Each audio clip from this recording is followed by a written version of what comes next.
परळी नगरपालिकेचं मतदान हे 2 तारखेला पार पडलं. त्यानंतर पालिकेचे संपूर्ण मतपेटी आहे ते परळीच्या याच नगरपालिकेच्या कॉम्प्लेक्समध्ये आपण ठेवण्यात आलेले आहे. या ठिकाणी दुसऱ्या मजल्यावर या ठिकाणी पाहिजे स्ट्रॉंग रूम बनवण्यात आलेली आहे आणि त्या स्ट्रॉंगमध्ये संपूर्ण पेटी आहे एकदम ठेवण्यात आलेले. या ठिकाणी पाहिजे तर जे उमेदवार आहेत ते दीपक नाना देशमुख शरद पवार गटाचे ते रोज या ठिकाणी पाहतात आणि त्याच्याशी पाहणी करून ते एक पाहणी करतात. या ठिकाणी नोंदणी केली जात असतात. आपण त्याची संवाद मला काय सांगा, आता मतदान 2 तारखेला पार पडले. आता 21 तारखेला आता अवघ्या 6 दिवसांनी त्याची मतमोजणी होणार आहे. काय प्रतिक्रिया असणार आहे? अवघा आम्ही ज्या मागण्या केल्या होत्या स्ट्रॉंग रूमची पाहणीसाठी आमची व्यवस्था खाली केलेली आहे. आम्ही गाद्याची वगैरे रात्री थंडीचं त्यांनी ती पण मागणी केली आहे. पोलीस बंदोबस्त चांगल्या पद्धतीनं केलेला आहे. मी स्वतः मला ज्यावेळेस वाटेल त्यावेळेस मी दिवसातून 5-6 वेळेस येऊन जातो. रात्री 1-2दा येऊन जात असतो. पूर्ण पाहणी व्यवस्थित करून परत जात असतो आणि अतिशय चांगल्या पद्धतीनं आम्ही जी मागणी केली होती ती पूर्ण केलेली आहे. आता अवघे 6 दिवस उरलेले मतमोजणीला केलं का कसं पाहता? काय मनामध्ये धुकधुक असणार? काय लोकप्रतिनिधी असतील, लोकांचे नेते आहेत असतील, जे उमेदवार आहेत त्यांच्या मनात काही धाकधूक? मला पहिलेपासूनच धाकधूक नाही आहे. मला पहिलेपासून परळीचा अभ्यास आहे आणि परळीच्या जनतेला काय पाहिजे होतं त्यांनी आपल्या मतपेटीमध्ये केलेलं आहे.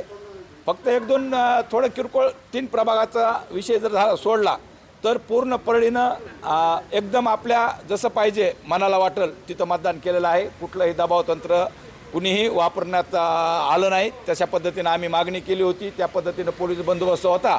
किरकोळ थोडा प्रकार चढला 2-3 प्रभागाचा, तर बाकीच्या सर्व प्रभागामध्ये अतिशय उत्तम मतदान झालेलं आहे. आणि परळीनं आम्ही आधीच सांगितलं होतं की बोगस जर मतदान नाही झालं तर आमचं 100% विजय आहे आणि आम्हाला कुठलीही धाकधूक नाही आहे, कारण आमचा विजय 100% आहे. कारण परळीनं भरभरून आम्हाला मतदान केलेलं जाणवत आहे. दादा, तुम्ही एक निवडणूक अधिकारी एक मागणी केली होती, नेमकी काय मागणी येते होती?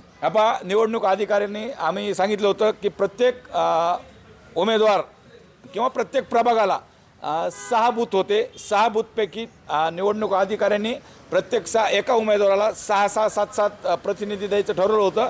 आणि मी जर त्याचं कॅल्क्युलेशन केलं तर त्यांना सांगितलं होतं 200-300 लोक एका बूथवर व्हायलेत, एका काउंटिंग बूथवर व्हायलेत. त्याच्यासाठी एका प्रभागाची जी मतपेटी आहे एकाच बूथवर व्हावी आणि एका प्रतिनिधीला एका उमेदवाराला एकच प्रतिनिधी द्यावा. अशा पद्धतीने मी लेखी मागणी निवडणूक आयोगाकडे केली, जेणेकरून ह्याच्यामध्ये गोंधळ होणार नाही. कारण ह्याच्या आधी खूप वेळेस अशाच पद्धतीनं गोंधळ झालेले होते. पण तीसुद्धा मागणी आता लेखी दिलेली आहे मी त्यांना. आता काय होईल त्याचा निर्णय आता अद्याप आलेला नाही आहे. पण आता निर्णय आला तर आम्हाला 100% खात्री आहे की एका बूथवर एका उमेदवाराला एक प्रतिनिधी देऊन एका प्रभागाची मोजणी एकाच टेबलवर होईल. दादा, तुम्ही शहर पोलीस स्टेशनला एक स्वतःला बॉडीगार्डची मागणी, पोलीस बंदोबस्ताची मागणी करण्यात आली. काय कशामुळे बंदोबस्त मागणी केली? मी कुठलाही आधी बंदोबस्ताचा विषय केला नव्हता, कारण परळीतलं वातावरण खूप सेन्सिटिव्ह आहे. प्रत्येक मतदानाच्या वेळेस बूथवर कशा पद्धतीनं मारहाण झालेली आहे. सामान्य उमेदवाराच्या सोबतसुद्धा कुणी आलं किंवा उमेदवारासोबत मारायची यांची तयारी असते, कारण हार त्यांना पचवायची कधी हे नाही आहे. कारण लोकसभेला पाहिलं, विधानसभेला पाहिलं, सगळ्या महाराष्ट्रानं सुद्धा पाहिलं होतं. पण त्या पद्धतीनं आम्ही सुद्धा मागणी केली होती. आमचे खासदार, आमचे नेते बजरंग बाप्पा सोनवणे यांनी राजाभाऊ फड आणि माझ्यासाठी पोलीस बंदोबस्ताची मागणी केली होती. त्यावेळेस त्यांनी दिलेलं नाही. पण आत्ता 2-4 दिवसाखाली राष्ट्रवादी काँग्रेस अजितदादा पवार गटाचे शहर अध्यक्ष धर्माधिकारी ह्यांनी एक क्लिपमध्ये एका कुणाला तरी बोलताना त्यांनी दीपक देशमुख धनंजय मुंडेच्या रडारवर आहे आणि अण्णा लवकरच सुटणार आहेत आणि लवकरच बरोबर होईल अशा पद्धतीची त्यांनी वल्गना केली होती. त्या संदर्भामध्ये सगळ्यांचीच म्हणणं होतं परळीकरांचं की नाना तुम्ही आता स्वतःचं संरक्षण करा, काळजी घ्या. म्हणून मी सुद्धा DYSP SP साहेबाकडे जाऊन मी स्वतः लेखी मागणी केलेली आहे आणि मी थोड्या वेळात जाऊन ती पोलीस स्टेशनला त्यांनी बहुतेक ते मागणीसुद्धा मान्य केली आहे. आता मी ते संरक्षणासाठी मी थोड्या वेळात पोलीस स्टेशनला सुद्धा जाणार आहे. नाना, तुम्ही नगरपालिकेचे इलेक्शन मुद्दे मांडले होते. परिसरामध्ये दादागिरी आहे, दहशत आहे, ज्या ठिकाणी लोकांना मतदान केलं की कर्ज देत नाही. मात्र तसं काही झालेलं नाही आहे. आता शांततेने संयमन एकदम माझ्या माहितीनुसार की परिसरामध्ये KNC देखील दाखल मतदान झालेलं नाही आहे. मी तुम्हाला आधीच सांगितलं होतं की आम्ही ती काळजी आधीच घेतली होती. कोण्याही लोकप्रतिनिधीला बूथवर परळीमध्ये फिरू देऊ नये ही मागणी केलेली होती आम्ही लेखी. कारण एखादा आमदारा मागं 50-50, 60-60 गाड्या त्यांच्या सहकार्याच्या किंवा त्यांच्या टोळीच्या फिरतात.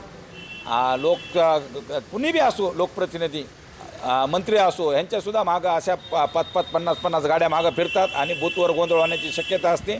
आणि ह्याच्या आधी झालेली आम्ही त्या पद्धतीने मागणी केली होती, त्या पद्धतीनं पोलीस प्रशासनानं सगळी काळजी घेतली होती. पण ज्या सगळं सोडलं तरी 2-3 बूथवर अशा प्रकारे झालेलं आहे.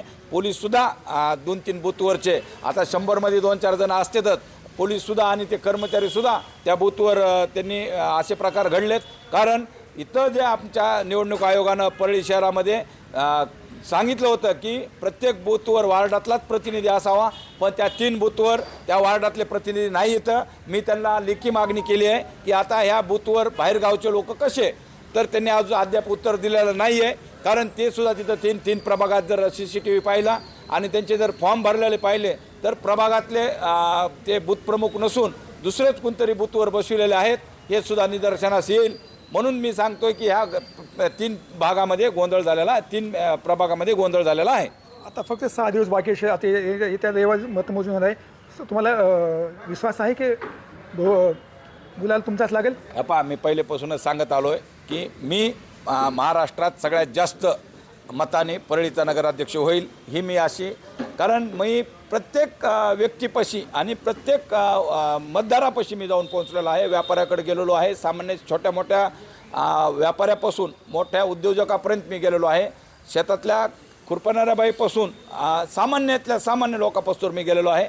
प्रत्येकाचे आशीर्वाद घेऊन मी इलेक्शन लढलेलो आहे आणि जनतेचाच प्रतिनिधी म्हणून मी पुढे आलेलो होतो आणि त्याच पद्धतीनं मला जनतेनं मतदान केलेलं आहे. मी सगळ्यात जास्त मताने निवडून यायची मला खात्री आहे, शाश्वती आहे. मला कुठलंही 1 इंचाचं सुद्धा परळीकरांना टेन्शन दिलेलं नाही. मी सदैव मला परळीकरांना तारलेलंच आहे आणि आत्ता तर चांगल्या मोठ्या प्रमाणामध्ये मला विजय माझा परळीकर मला करून देणार आहेत. तर एकदा 21 तारखेला या ठिकाणी मतमोजणी होणार आहे आणि संपूर्ण महाराष्ट्रात लक्ष लागलेलं आहे. हीच ही परळी नगरपालिका निवडणूक आहे. त्या नगरपालिकेमध्ये दीपक नाना देशमुख हेच माझा मोठ्या मताने विजय होईल असा त्यांनी विश्वास देखील दाखवण्यात आलेला आहे. कॅमेरापर्सन विकास वाघमारे समेत संभाजी मुंडे, TV9 मराठी, परळी, बीड.